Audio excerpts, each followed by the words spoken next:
right, I need a motion to approve the minutes from our regular meeting that was December 15th, 2024. Oh, I'll put mine down. Stacy and Marquis, all in favor? Aye. Anything communications, Board of Ed, consideration or assignment action items? Board of Ed item? Do we have a Board of Ed item? Yes, Peter, did you want to Oh, is bring that up? what- Yes, you, Peter, yes, you did email me. Just a quick report for the board.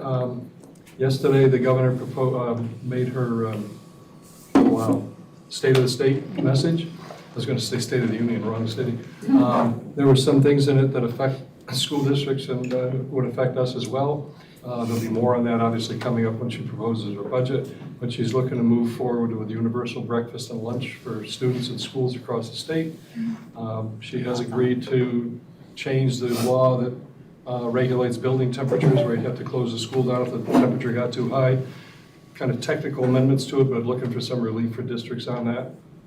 There are proposals coming that would relate to college and high school linkage programs and programs to tie high school students in with programs that the Labor Department offers, like apprenticeships and work study, as well as summer jobs programs. And funding, expansion of funding for teen mental health services, increased broadband and cell service for schools. And again, we'll learn more when she comes out with her budget next week. And we should learn more about foundation aid, what recommendations she took from the Rockefeller report that would affect our aid coming in this year. There was nothing mentioned about any relief from the school bus or the electric school bus mandate. But again, we'll wait to see more detail, the gritty stuff next week in the budget. Just a note, I don't know how many of you get the school board materials, but there is a lobby day coming up on February 12th. Yep. I keep being reminded I'm retired so I can do these things, so I do plan on going. But if anybody else has a free morning and wants to participate, I'd be glad to make that easy for you. So that's it. I have a quick question. Is there any talk of like maybe some funding coming for older schools to retrofit them with like AC units or anything like that to not have to close down school for the ones that it applies to? So they could get funding to maybe put something in their buildings that would make it stay under the temperatures? I don't know. Okay. Joe? Just curious. I mean, it doesn't affect us. I was just curious. No. No, So- just curious. That's a lot of school. It could potentially be a lot of lost days for So kids. this is one of those moments when we can look around and say, we're in better shape than most. Correct. And you savor those moments, so everybody just take a moment of silence for that one, because we don't get to say that very often. Yeah, I was just curious. And also an example of another unfunded mandate. Yeah, that's where I was kind of curious. I promised I would I mean, keep we it don't have brief. money, but we have big dreams. I kept it brief. You did, and the That things was that. very brief. And the things that Peter's reporting out on, we should all be getting emails from NISBA on these updates that come out. So if you're not getting them, please let Shaylin know. We can figure out why that would be. But we should all get the same material. And Peter and I spoke earlier via text, and I asked him if he would skim that for us and give some feedback. So thank you, Peter. I appreciate it. And you know it too, they send almost too many, so. Well, there's Yeah. a lot that come in. But Peter, thank you for. no, I appreciate it, Peter. I will. There we go. All right, I think we can jump right into reports, and we're going to hear from our Alumni Association, from Denise Wright. Hi, Hi. Denise. Good evening. Thank you for having us. Association Vice President Tracy Stock and I are here to provide an update about the remainder of what we will be doing for the rest of the school year. Our membership has 153 members, with 73 being considered active members by contributing donations and time to our events. We are always looking for new members to join. Anyone who has attended, been employed, associated with the school are welcome to join. I do have membership forms and pamphlets up here if you're interested. This year, we have approved a $25,000 enhancement to the auditorium with sound and lighting equipment. This will enhance performance experiences for both junior and senior high school and elementary school. And not only do that, but help train the kids in the drama department on up-to-date materials, and up-to-date equipment. Our annual craft fair will be happening on March 29th. It is always so much fun that we have a chance to enjoy working with the class of 2025. I have a table. Yes, you do. There you go. It's gonna be good weather this year. And we're gonna pray for good weather, not like last Yeah, year. that's right. But, everybody was it's a good sport last year. It was incredible. Like even when the power went out, everybody just turned on their flashlight on their phones and just walked around. So worked out well. But presently, we have probably about 40 crafters that will be attending. We also will be having a visit from the Easter Bunny that day. Yes, we do. And I brought some flyers if you're interested that you would like to post anywhere. We would truly appreciate it. Our Hall of Fame dinner will be happening on April 26th at the Franklin Terrace Ballroom. And this is a time where we get to highlight alumni who have contributed to their communities. If you know of anyone who should be recognized, applications are due February 3rd. I did bring a couple, but we also have them available on our website. And we would love all of you to come and take part and come to the event, the dinner. In May, we will be planning a breakfast for our seniors on prom day. And it's our opportunity to tell them about giving back to the school and learning about our scholarships and awards. On graduation, we'll be awarding two $1,000 scholars, we call them Centennial Awards, and a $100 Community Service Award to graduating seniors, and we'll be sending out applications for that pretty soon. We invite anyone to, any alumni, any board members to join our organization. We meet the first Tuesday of the month at 6:30 in this exact room. Does anybody have any questions for the Alumni Association? I actually came to the last meeting. It was really informative piece when I sat through that. It was great. Great, thank you. Thank you. I've been to several of the Hall of Fame dinners, they're all always awesome. Yeah, great. They take care of us very well I there. was there last year, it was a great time. Yeah, we try to make it a nice event, It is. and it's always great to highlight members, alumni, and all the wonderful things that they do. And it's not just alumni, it's teachers Mhm. and staff and faculty and stuff that can be nominated. Thank you for the big donation to our theater. Oh, yeah. I was expecting Higgs to dance on the table, but I haven't seen it yet. At the meeting, he was excited, very excited. We are working out the process of purchasing and how we're going to work through that, the alumni and I, or the alumni and. A quick update to the monument coming? Right. Yeah, they tried to deliver it on New Year's Day. Yeah, we have our Didn't Veterans know it. Memorial. Didn't notify me about it, but all of a sudden Denise calls me in a panic. They called Mike Stammel, they called the mayor. I have no idea, he's nowhere on anything. It was a miscommunication between the monument company and the people that deliver for them. So I'm working with Teresa to get a base board out there. And I'm waiting to hear back from the guy that the monument company uses, because he can do it in the wintertime because he takes the extra step and uses the antifreeze.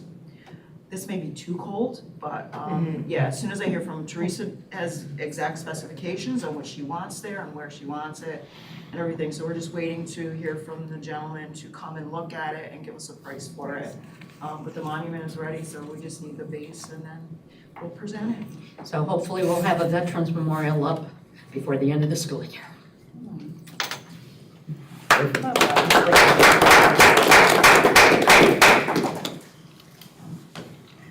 So in the business department, Megan.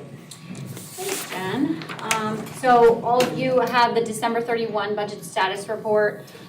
Just a quick update, not much of an update, but a letter of intent has been sent to State Ed letting them know about our capital project. And it has been received and acknowledged.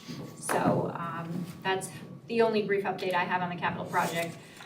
And being in the throes of budget development for 25-26, I have provided to all of you the rollover budget. So effectively, this is a summary of the budget lines based on state function. So that's why you see the codes, the 1010 Board of Education, 1040 District Clerk. Those are state function codes, the code with the description that the state requires. Some of them are a little outdated, but they're still in use, like central data processing, 1680. But they're still effective and used.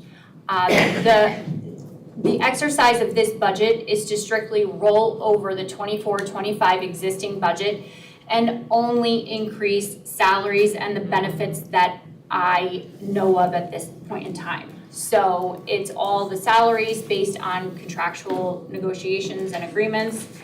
And then the benefits are based on the information that I've received from TRS, ERS regarding estimated bills and what those estimated invoices are gonna look like. So for TRS, I'm not gonna go line by line. I'm happy to answer any questions, but I wasn't gonna go line by line. But I did wanna direct you to a couple of line items. If you go towards the bottom under employee benefits, which is those 900 codes, the first line is the state retirement, so that's ERS. We are looking at a full percentage increase for 25-26 from 14.33% to 15.33%. And again, that's based on the estimated salaries and the estimated invoice that we have. The next line is the teacher's retirement system.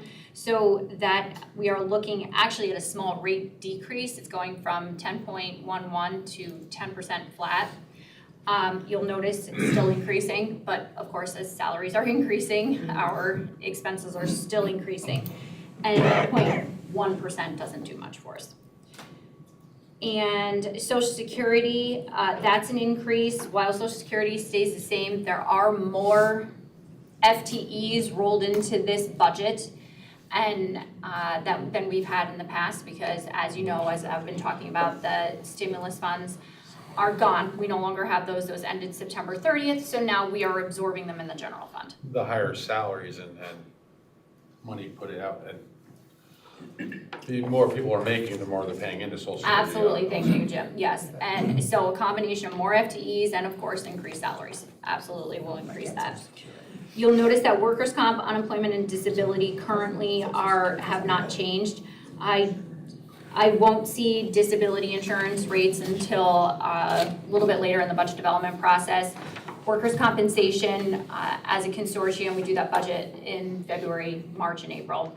So it's not that it will be a 0% increase, or won't be an increase at all. I just don't have numbers to actually apply, especially for workers' comp, because it's based on actual claims.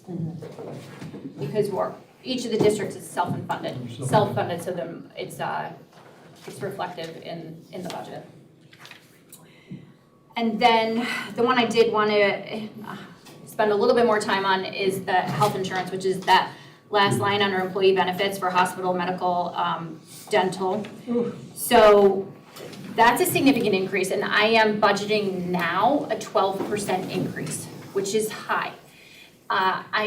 I feel that while that's probably a conservative estimate, it's not going to be that far off the mark because of what's going on in the environment. I mean, we're all hearing about CDPHP fighting with St. Peter's and MVP fighting with Albany Med and Humana fighting with New York Oncology Hematology.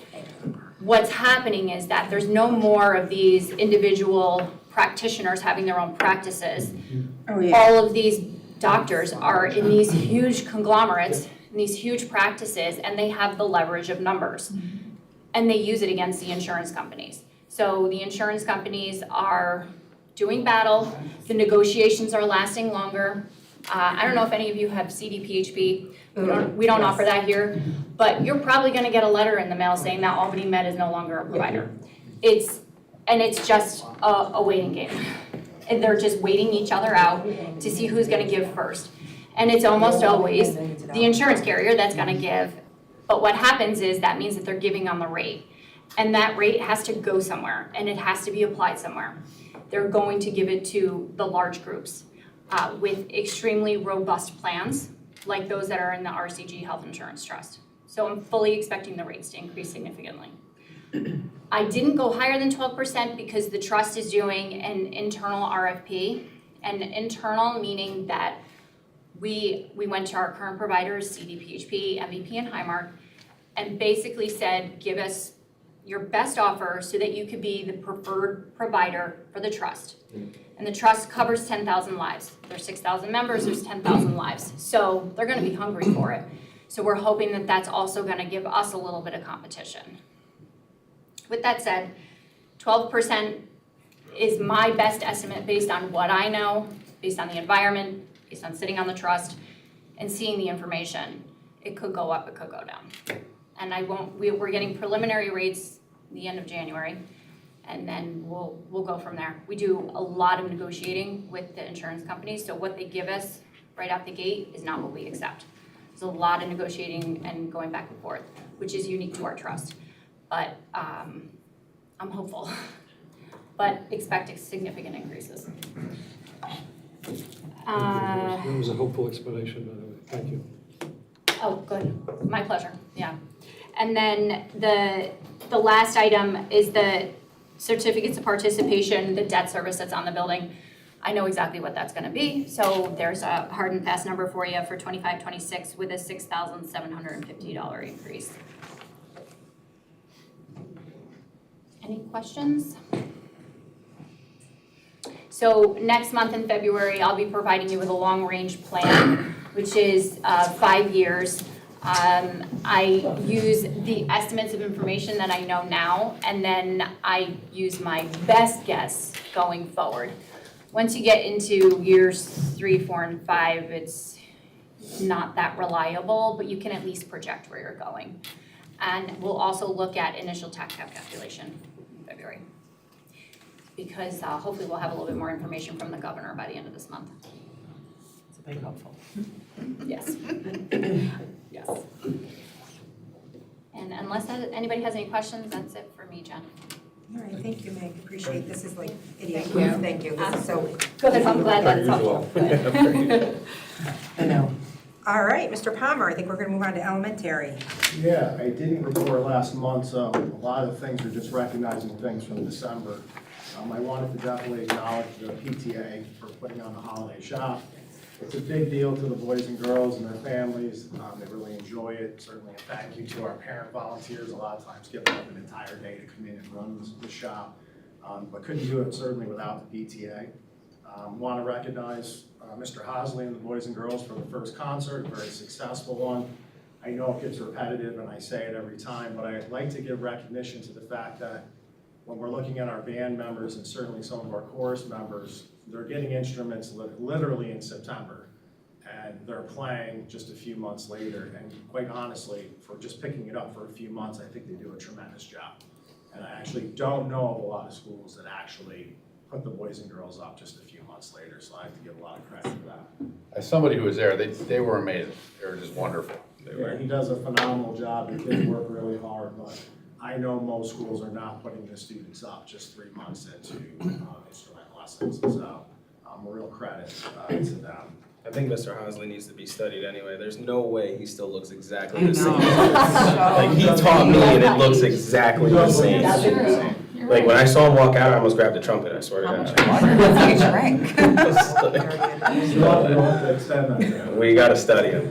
We gotta study him. And then certainly, as you probably know, we did get a visit from Santa and the Magical Express in the middle of the month. This is the second year we've had that visit. Santa came and gave gifts out to all of our pre-K through grade 2 students. So I want to give credit to Megan for kind of setting that up last year and extending it to this year. Certainly recognize Yankee Trails for their donation and their time, but really one of the coolest things we've had in the school in a while. Like, staff and students both very excited for the visit. It's like the real thing. So I want to appreciate that. And then we do have I have Character Ed on here only because we do it monthly, and I wanted to bring it up just because one of our goals this year was trying to get more parent involvement or get our families into the building. And so one of the ideas was going back to our classes presenting at our assemblies, which we had moved away from the last few years. So essentially every class is assigned to present in one of our Character Ed assemblies. And we had 80 parents or family members sign in for this particular assembly. So I would say it's been pretty successful, and we've seen probably between 70 to 100 parents or family members signing into our assemblies. So just wanted to point that out. I think it was a successful change to go back to that. We'll have another assembly a week from this Friday. We'll have 2 or 3 classes presenting, but between our STAR students or PAX leaders and our classes presenting, we're just seeing a ton of parents and families coming into the building. So that's been very successful. And then finally, it is hard to believe, but at the end of this month, we'll officially be halfway through the school year. As the second quarter ends. So it seems to be Crazy. flying by. But that's all I have. Thank you. Great, thank you, Mr. Palmer. All right, high school, hand that over. I think, Dom, you're alone tonight, huh? Yeah, Bob wasn't feeling well, so. Oh, okay. It's going around. We'll cover for him tonight. So midterm week for grades 9 through 12 is actually Regents in midterm week, so Monday's the holiday, Tuesday, Wednesday, Thursday, and Friday. Students in grades 9 through 12 only come in if they have a Regents or a midterm exam. 6 through 8, our middle school is business as usual, so just regular classes for them. And then, like we said, 9 through 12 will be in only if they have midterms. Mr. Quinn actually brought in a band for the students on 113, so he helped facilitate that. It was 1001 was the name of the band. So we had grades 6 through 12 down in the auditorium from probably like 8:30 till 10:45 on the half day.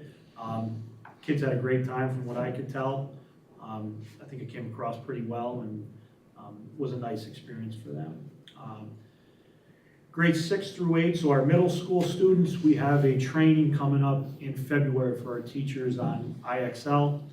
So trying to figure out what to do with the students because we're going to either need a lot of substitutes or have to figure out something. So we were able to get Sweethearts and Heroes presentation. It's a bullying presentation. From what I hear, they do a tremendous job. So we're looking forward to that in February, and I'll report back when we have that.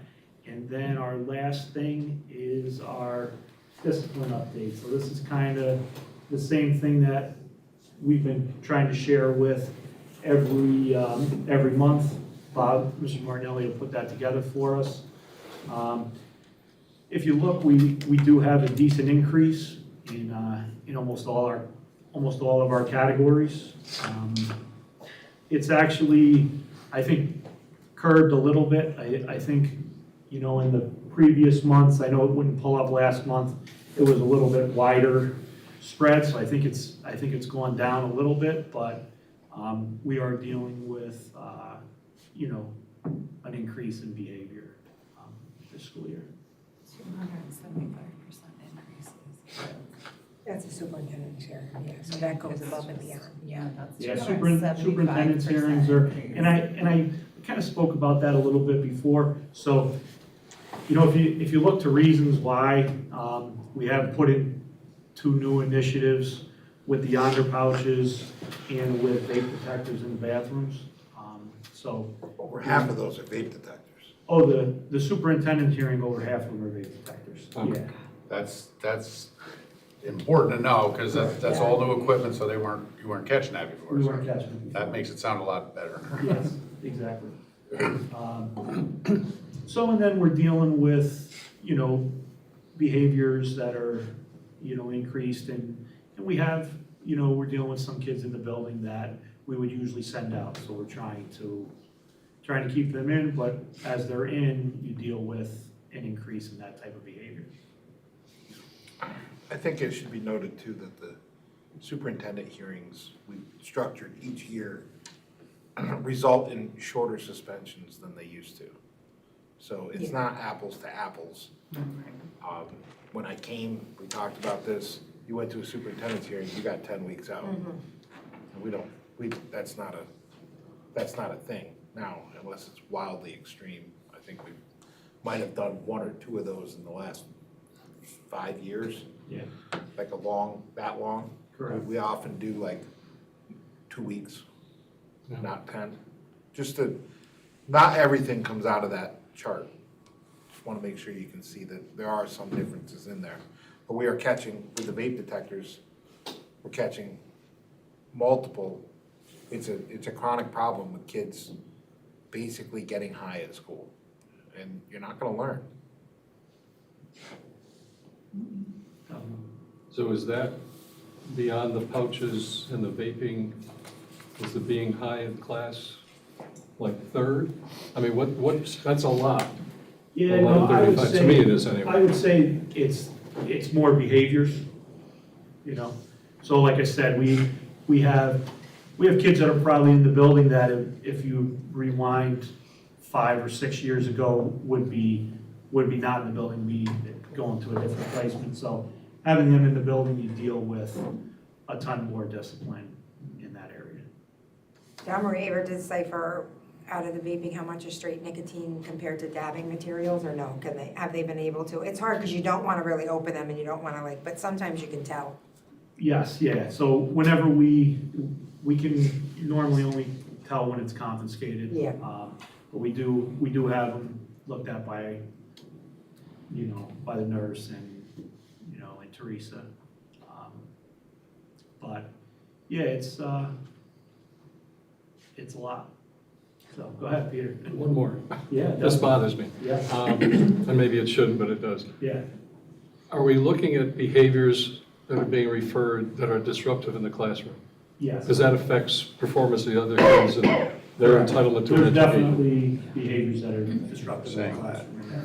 Yeah. And you haven't said that, so I just want to make sure, what are we seeing? And what I would say we're seeing more of now is, we're seeing more of like a walk out of the classroom type of thing. Is that accurate? Yeah. So, I'd say that's true. I don't want to do it, and I'm walking out. Take my ball and go home. Sounds lovely for our future.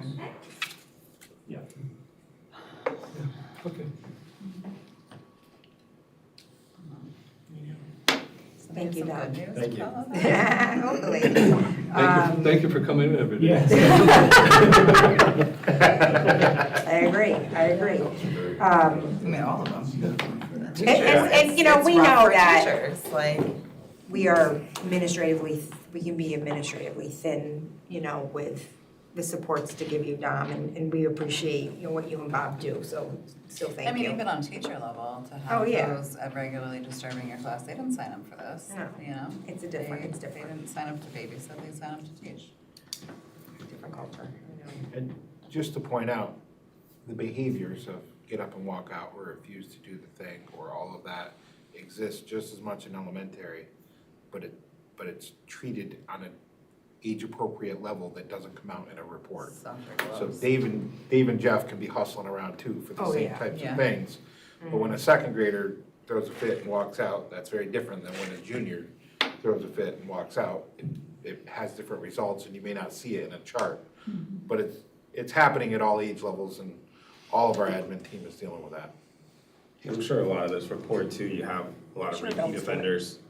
Oh, Yeah, So adults do it's- it too. there's Yeah, no, a they, lot. adults Is there a do it way out to in like, public regularly. I guess, differentiate the data out, so that way it's like more direct, so we can see like this many cases were vaping, this many cases were repeat offenders? Because I think that might help like the number not look as glaring. I got you, next month. Yeah, throw it in an Excel and just sift it out. When you got time, Dom. It's actually, yeah, we got you. Yeah, It 'cause- would be more Yeah, it beneficial to makes it see look less how many new glaring. students we have that are veering towards the path of this Right. versus where they were. Because then you can before. look at a 200% increase and say, okay, well, It's really only a 1%. 100% of that 200% is repeat offenders and vaping. Right. So realistically, if we got rid of that, we would be ahead of schedule. There's a way to just get rid of that? Yeah. You know something we don't know? Hey, what's going on over Bring there? a marquee in. Listen, Yeah, that's a good idea. I deal with it at the youth coaching level, and I have a coach pit way of dealing with that, not a principal pit. It's way. not approved. It's not approved by schools. Stop talking now. That's why some of us gave up coaching. That's why I know, in my day, these numbers here, Well, Marky, our Coach days Pitt of would have no dealt with homework. us in a different way than Principal Pitt would. That's all I'm gonna say about that. And in my day, we'd all been dead. Our parents would have also handled us much differently, to be That fair. too. But hey, Coach Marquis is available to come help us. I'll take my shot at high schoolers. We can spin something up. I'm confident you had no vaping problems in your day. No. No, we had a court, never mind. We did it before we walked in. Thank you, Don, we appreciate it. Okay, so tonight we're gonna hear from our PPS, the No Special Ed Department, and Danielle. Hi, everybody. Hello. So a lot of the things that Jeff and mostly Don were just talking about was some of the questions that you had posed, like I can share how we're trying to address that together as a team. But tonight I'm gonna go over our department, what we do, the strengths of our department, weaknesses, I like to call them opportunities, what we've done so far and what we're gonna look to do in the future. So, I'm somewhat new to this district. I've worked in other settings, and when I think about the strengths of Rensselaer, I definitely feel as if the people are the strength here. That certainly is to be said about the PPS department as well.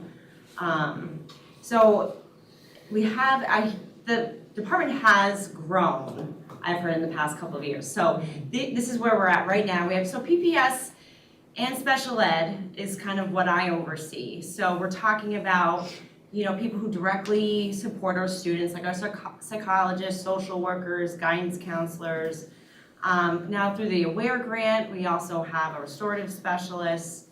They also provide a lot of, PD opportunities, and opportunities for like community outreach folks, which you will see in the providers right there. So what they would do is they come in and address student needs that would be addressed normally in the community. They're brought here right into school to support our students. And then we have our special ed department as well, teachers, aides, and related service providers. So what do we do? Basically, it's kind of in the name, right? People, personnel, services, but I would like supports is really what we are all about. We are definitely, one thing about the people in my department I can say is they work so hard to do whatever they can to support the kids here, to support our students. And I have to say, also support each other. I would like to think that, sometimes we can become siloed in our little departments in what we do. But I would like, at least for a goal of our department, is to kind of break down those silos and see how we can support each other. Because, like you said, education is very challenging right now. I would say in general, the needs of the students are greater, the needs of the parents, families are greater, and it's taking a toll on everyone. So, we identify students in need of support through our IST process, through our PPS referrals, and also through our special education process. In terms of like how we support classrooms, we push into classrooms and provide social emotional learning lessons, skill building, building initiatives, like some of the things Mr. Palmer had mentioned, like the positive action or Too Good for Violence and then Too Good for Drugs. Those are the lessons that our department might work with the classrooms to provide to the students. And then student interventions. And then on the other flip side of that, so if you view it as like prevention and intervention, on the other side, like the crisis management piece and the counseling services piece for kids who have really experienced trauma in their lives or are just really struggling with mental health and well-being. So that's what we do. I would have to say also a strength for us. But so opportunities for growth, really being here, education in general I think is dynamic. You never really end the day and say, hey, we're all done and we're finished, right? So some things that we are looking into, I would have to say, so in terms of like suspensions and referrals, you saw those numbers, right? So what we're we have met over the break, we're going to kind of revamp our code of conduct. I think with an emphasis on focusing on the interventions that we're putting into place and our processes that we're putting into place to prevent those behaviors or to build those connections between students and teachers that really will help a student make a better choice, if that makes sense. Rather than exploding and, you know, throwing something across the room, that they're gonna know who they can go to, I don't know, take a break or express how they're feeling. And I'm thinking maybe the restorative justice person could like be in on the code of conduct, because it's like, that would be like really nice to build that in, right? Absolutely. So like, for example, like to include restorative practices in our code of conduct as a potential intervention. Things of that nature. I also feel as if we need to build in processes to really, like you had mentioned, there's probably 5 kids, right, that are resulting in most of these suspensions. How are we identifying those 5 to 6 kids that are really the root cause of all of the discipline or having those discipline issues? How are we identifying them and addressing their needs to prevent further discipline issues? Because we really don't want to send students out of district, you know, this is their home, this is their community, and once they become disengaged, you know, it's hard to get back, so. And also I call them exceptional learners. Those are the students that really, they come right from maybe preschool or out of district, and they come and we don't have a program for them because they come with an IEP and they might need a smaller setting, and we just don't have those programs here. So how can we look at the systems we have in place and either tweak them or create them if necessary, so we can really take care of our own kiddos before we send them out of district. Other opportunities, you know, I found just maybe mostly in special ed, but we've had some retention issues where we're having a lot of new hirees. So how can we keep them, how can we onboard them, how can we keep them? I know I was talking with you today about new hires and how there is a new hiree handbook and how we can maybe tailor that specifically to the special ed department. I know we were also talking about what kind of opportunities specifically just for like our special education teachers for mentoring. Say, do they mentor, do teachers usually? So there's mentors here through our team leaders, but how can we somehow create a focus for our special ed department? Because when you look at the numbers for discipline and student concerns, there's definitely a correlation, like in special education students, right? Am I right? Of that have a lot of those disciplinary concerns as well. So mentoring our new people, giving them an opportunity to just kind of like spitball ideas back and forth, and how can our special education department really communicate needs and things like that within the general PPS department. So for students, we're looking into further program development. I know we're looking into purchasing, or we have actually, through the AWARE grant, Ripple Effects, which is a social emotional learning skill building curriculum. There's been a lot of work in our alternative ed program as well, in terms of internal motivational system. There's PD for the teachers, how to teach students at risk for dropout or further discipline concerns. So that is happening next month, but how can continue that work and potentially, expand upon it. Right now we have our we have student peer programs right now. We have peer mediation, but maybe looking to tweak that to see if there's some opportunity for the big brother, big sister type program. Really, I just remember being in school and the older kids were always the cool kids and I wanted to be just like them. So how can we grow that sense of like school community where you have these certain students that are shining examples and we can kind of reach that to our younger kids. So some of this is a little repetitive because we're still working on it right now as a result of the weaknesses but opportunities that we saw. But really defining the processes really, I think is also included in our code of conduct. So what process do we have if a student is escalating or becoming close to a crisis or a discipline before they even get to Mr. Pitt or Mr. Marinelli?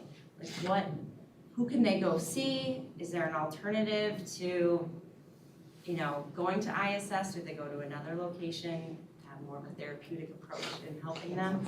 So things like that, we're gonna take a look at.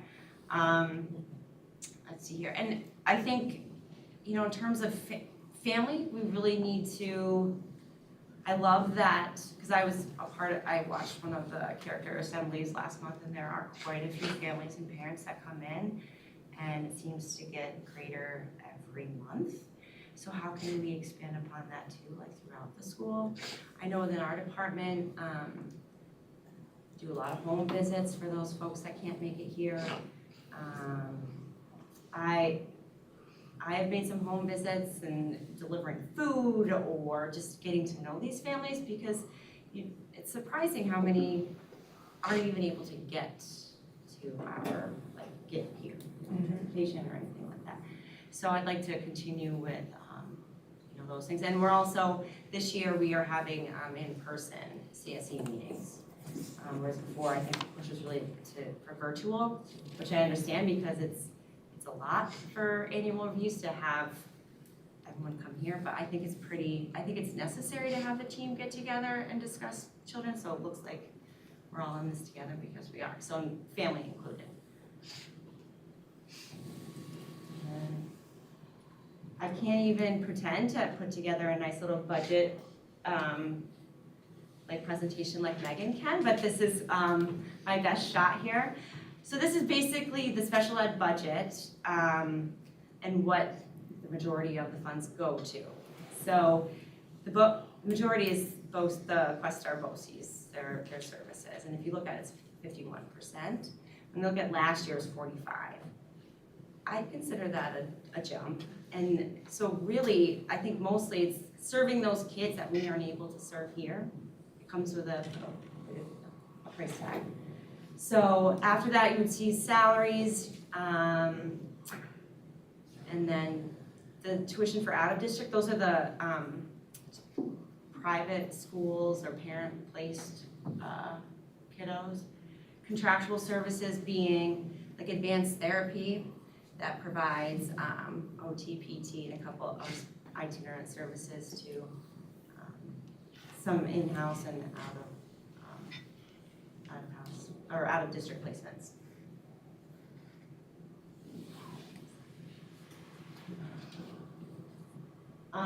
So this is just a snapshot of our least restrictive environment. What percentage of kiddos are spending 80% or more in mostly the general education setting? So that's what you want. You want kiddos in 80%, spending 80% or more of their time in a general education setting. So somewhat stable, but it seems like the kiddos that are here, there's more kids spending more time in general ed here within the district. So that's a good trend. And then I have the same in the next slide for preschool. The numbers are not as great just overall. Not that great, but not as many of them to count. So only one kiddo who's in special class, one entering kindergarten and one staying in preschool for next year. Most of them are integrated, which is what you want, because that is, you know, they're with their general education peers. And then just one, we don't have any students just receiving itinerant only. Just a quick question on this slide and the one before it with the LREs. Are there state numbers that we can say, oh, look, we're similar to the rest of the state or other small cities? So we could see where are we in terms of comparable. There's so much data, I'm sure there is definitely. Just a question might be useful to look at. Yeah, absolutely, I can include that next month. I do think notoriously we've had a high special ed budget Yes. population, Peter, but yeah, over the years, that's what I remember. And we did talk about, you know, how to have some, you know, making sure they get the services they need, but if they can be done in-house, how do we do that to, you know, some cost savings? It's hard. I feel like we have less going out of district now. Yeah, so I remember the out-of-district higher than this in the past. A lot So I higher think than we that have done, previous right, years. like I'm saying, That's like Well, when we I have the did. entire alternative education program. Right, so that We used were to able be, to bring right, so some we've of been, that. we've Absolutely. made some changes there. So in speaking what Dom There's some said, that there's will never kids that be as would not have been in our building before. We've instituted the alt-ed program that has relieved some of the outsending kids, and we're able to keep them here. And in that turn was ran your a numbers huge up. benefit of the American stimulus plan, the Yes. rescue plan, excuse me. So you absorbed those numbers, but then you, in Comes with bottom. consequence, had your higher Yep, numbers. we were able to do that. Lots of Tylenol for the headaches. I'm glad it's only Tylenol for you. That's all we can talk about here. Hey, that's where we were going with Mark. Sorry. Sorry to knock you off track. No, it's all. Why do they not get more special ed teachers? This is the continuum of services that we provide here, elementary all the way through high school. So, that's a breakdown of our staff. We provide, smaller setting instructions through our self-contained classrooms. Or we have kiddos that have direct consultant teaching, so that's our least restrictive, option for our kids. I think, in terms of, it's great that, we're not sending so many kids out. I think, like what we had talked about before, the needs have changed greatly. So we have kiddos that come in and from either another district or they're coming into kindergarten that their needs are pretty extensive, verbal or, so it's, our self-contains are either 12 kids or 15 kids. We're talking kids that would require like a 6 or an 8 max classroom. But I can say the special education staff here, they're wonderful. They're very dedicated to making sure kids get what they need and to making sure that their IEPs are nice and implemented properly. So, and these are the related service providers that I mentioned before. Psychologists, social workers, guidance counselors, 2 speech therapists, and some contracted through Access Therapy.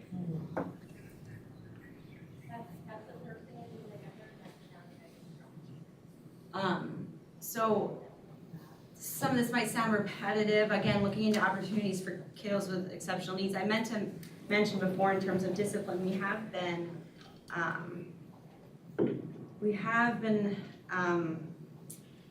we are considered to have a disproportionate rate of suspension for kiddos, for special education students greater than 10 days, meaning like, it's not the overall numbers of suspensions, but the kids that are being suspended are being suspended for a number of times, right? A number of offenses. So that in itself is reason enough that we are gonna have to continue that work with the code of conduct, making sure that we have our interventions in place and our processes in place to making sure that we are addressing the needs of our students. I want to continue the work with the mentoring and our new hires, making sure they have people to go to if they have questions, and recognizing the achievements of our staff. And I can't say enough about the hard work and the dedication of the people in my department. I'm very, very fortunate to work with such a great group of people. So there is all that future work right there, but then I think it's important to know who I'm talking about, so if you click on that link, that's some of them right there. So it's the people behind the scenes, and then I like the ones where they're collaborating on a student case. So I wasn't able to get all of the special ed teachers together, so this is mostly PPS. And then if you look at the bottom though, that's Jolene and Jan from Project Aware. My joke is Mary Frances was the only one I wasn't able to get a picture of because she's too busy running around with the little kids all day long. And then my secretary says she doesn't do photos. I tried several times. So those are the people within my department. Yeah. And I may be biased, but I was a school social worker for 20 years in 3 different buildings in this county. And all of them have been fabulous, but the PPS staff here does go above and beyond. And I've always found them to really, put their whole heart into addressing student and family issues. And on a personal note, I have shared, my little guy came into pre-K with a 504 and quickly went to an IEP, and all of my interactions with the special ed department and even the building principal from the 504 level to the IEP level have been fabulous. And he's not easy. And he comes with his own challenges, and we've really found his way here at Rensselaer. And often people will say to me, why do you stay in that district? Why do you live there? Why do you stay in that district? And Marky, I'm sure you hear this. I mean, we have little children. You're on your way out, Stace, and Jim too. Even though, I know, even though we're, this is our community, I would not move to another district where I could not call here and get a phone call back from Danielle the next day regarding, a child I was concerned about, or being able to pick up the phone and talk about my child's IEP. I just think that there's something nice to say about this community. Yeah, there's many other places we could go, but this is where I'd rather he get his services here. And that's my bias on my part, but I wanted to say that, so. Thank you. It's definitely a strength in the community. Yeah, it's definitely a benefit of a smaller community. Oh, yeah. Community that you can get those sort of interactions and answers. Mhm. I'm Yeah. just gonna say real quick, I don't know, in the elementary, I don't know what we would do without the PBS staff. Oh, yeah. They're literally running around all day supporting students, and their supports allow most of our students to return to class. And they address it like Joe said, in an age-appropriate way. But they're constantly running around the building, and I really do not know what we could do without them at all. I wish there was a better emphasis on 0 to 3 and early intervention out in the community and it's hard because most of them 0 to 3 don't even get an appropriate pediatrician, physical or exam to even know that there's some things going on that they could have had early intervention and then they end up walking in our door between 3 and 5 years old and we have to figure. It's hard, we do, and the CEO, most of the people that end up in CEO are willing to do that, but there's a large amount of people out there that, one, can't identify their own children's needs, or haven't taken them somewhere to be identified and don't want to, so it's hard, then we get them walking in the door and. Yeah, because hitting it at CEO where a lot of our kids might go. I think our relationship there is pretty good. Yeah. I think it's those that aren't even getting to CEO. I don't know what they have at CEO, if they have services or not, I don't know. They but do. They do or they It's do the not? ones that don't get to CEO, Okay. so it's hard, that's the population, So and we that's were hard. expanding that. I have a question really quick. The classification, do you work on any of that at the other end? Like, I teach 11th and 12th grade. So do you work on any declassification of students at all? Just wondering because. Declassification? Yeah, declassification. I mean, in the past, people used to. But I haven't heard of any of that in recent years. And I've seen a lot more special ed students come into my higher grades when I never saw before. So with higher needs, things read, we need, separate computers for people to type on, just a lot more higher needs at a higher age level. So I was just wondering, also with that, do you have declassification for kids who might have made it through and, don't really need those services anymore? Do you do anything about that? So the goal of special education really is always to have a child, make up whatever skill deficit they have so they can be classified. Right. Has that happened recently? Can I say My something? kid will always have ADHD. May I interrupt you for a second? Yeah. My son was getting services up through about 3rd grade, and Right, then Jay. he was actually able, he does need services, he's mid-90s students, doing great. He had just some social stuff he was going through, he was borderline on the spectrum almost. But, yeah, he came out of the services. And it was a joint decision between myself, my wife, and the special ed department. But that was at a younger age. He's been out, I think it was 3rd or 4th grade he got out of it. Yeah, I'm talking about. Oh, I'm So sorry. you're looking like I'm when they looking get at to your. 11th and 12th grade that I teach, class. that I see this huge amount of kids, half of my class and one of my classes is all classified. And so I just was wondering, because I'd never seen anything like that before. And I understand the next group of kids in 10th grade coming up Some to cohorts 11th grade is going to be large too. Just wondering, just wanting to know, does anybody, are there declassification? Is there anything in place for that? Or would you hire more teachers to cover for these kids? Because I see a lot of kids and not enough staff to provide for that. So just wondering. I think we've seen a real change in the needs of kids since COVID. Yeah. So, and really, the earlier you can intervene on the child, with the child who has special needs, the better the outcome. Yeah. So unfortunately, if they're at that level and they're still struggling, Yeah, Sad. it's not as easy to yeah, overcome. no, it's true, and I understand they still have that label that follows them in college, I think. So they, at any point in time, they can just say they no longer wish to receive services, and at that point, even if a student had services and then is declassified, they're entitled to not ever have to release it to anyone. Right. So that is kind of a good thing, Yeah. Unless, you know, then the records are sealed When because kids get invested in privacy and college. confidentiality and that kind of thing, I but. get that. But it's almost as if, what's better though, maybe it is a better thing for them to continue and advocate for themselves, because I know many people who have continued with some of their plans into college. In college, yeah. Yeah. Yeah, that's helped them get through, Mhm. so. Yeah, that's true. Okay, just asking, thanks. Great question. Any other questions?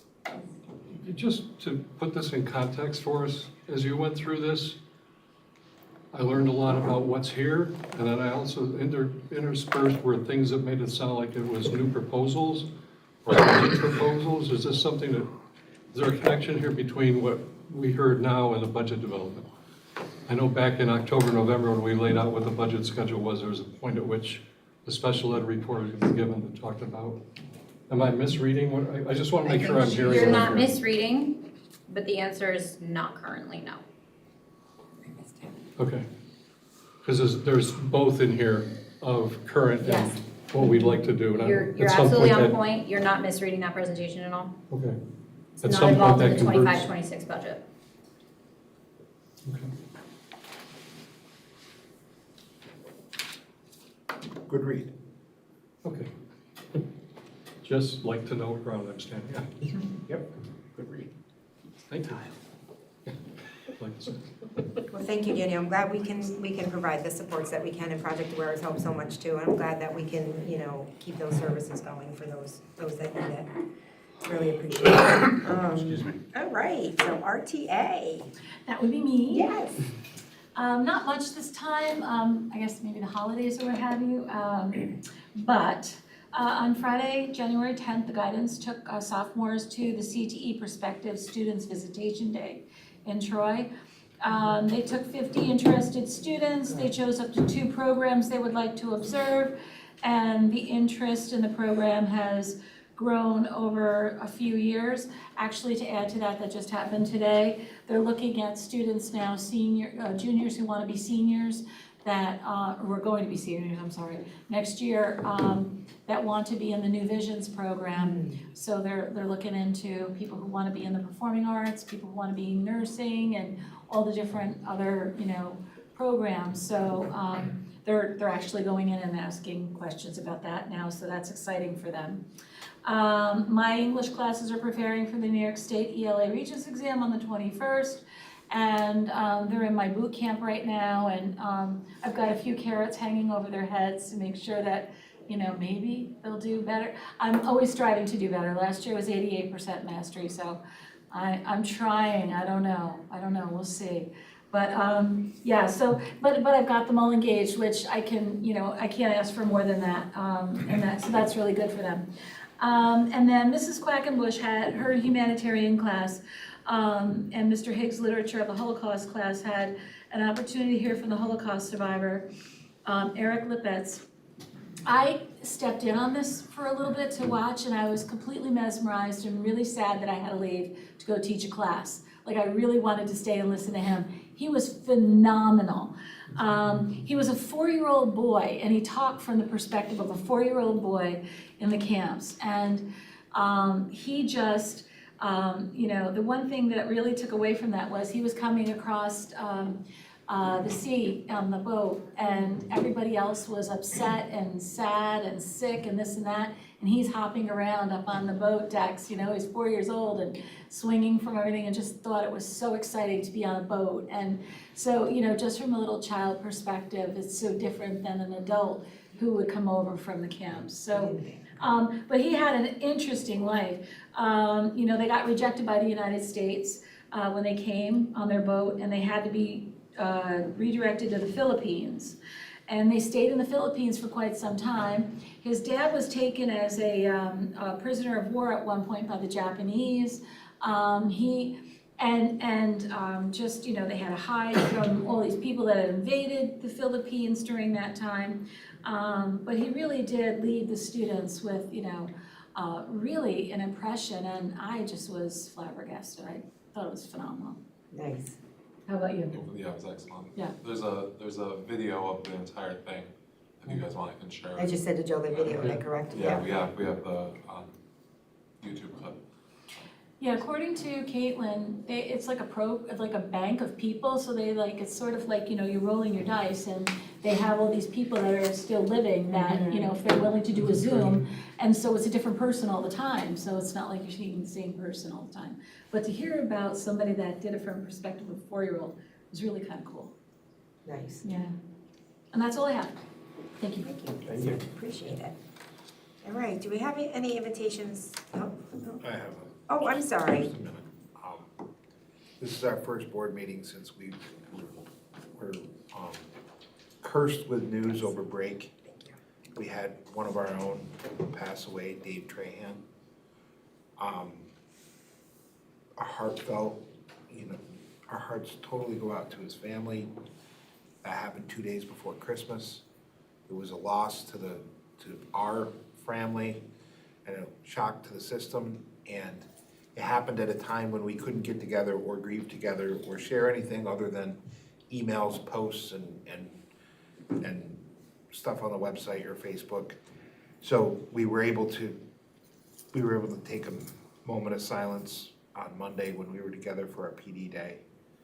And I just wanted to share, I won't claim to have known Dave well, but what I will say is every time I saw him here, he made a point to come up to me and let me know how much this school felt like home and how much he's worked in other schools and this school felt like home.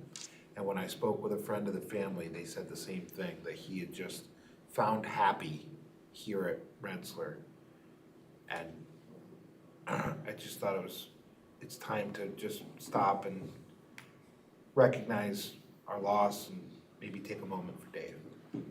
Absolutely. Thank you, Joe.